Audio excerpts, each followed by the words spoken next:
തൃശൂർ മണ്ണൂത്തിയിൽ വൻ കവർച്ച. കാറിലെത്തിയ സംഘം വ്യാപാരിയുടെ 75 ലക്ഷം രൂപ കവർന്നു. എടപ്പാൾ സ്വദേശി മുബാറക്കിന്റെ പണമടങ്ങിയ ബാഗാണ് കവർന്നത്.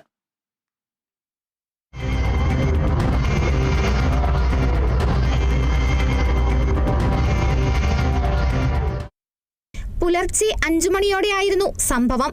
ബാംഗ്ലൂരിൽ നിന്നും ബസ്സിൽ മണ്ണുത്തിയിൽ വന്നിറങ്ങിയ മുബാറക് സമീപത്തെ മെഡിക്കൽ ഷോപ്പിന് മുന്നിൽ ബാഗ് വെച്ച് മൂത്രമൊഴിക്കാൻ പോയപ്പോഴായിരുന്നു കവർച്ച. മൂത്രമൊഴിച്ച് തിരികെ വരുന്നതിനിടെ തൊപ്പി ധരിച്ച ഒരാൾ പണമടങ്ങിയ ബാഗ് എടുത്തു പോകുന്നത് ശ്രദ്ധയിൽപ്പെട്ടു.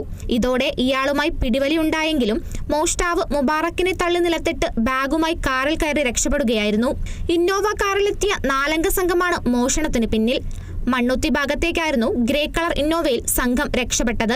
പിടിവലിയിൽ പരിക്കേറ്റ മുബാറക് ആശുപത്രിയിൽ പ്രാഥമിക ചികിത്സ തേടിയ ശേഷം മണ്ണുത്തി പോലീസിൽ പരാതി നൽകി.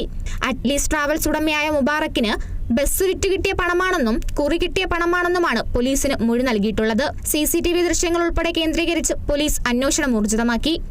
Kerala vision news, Thrissur.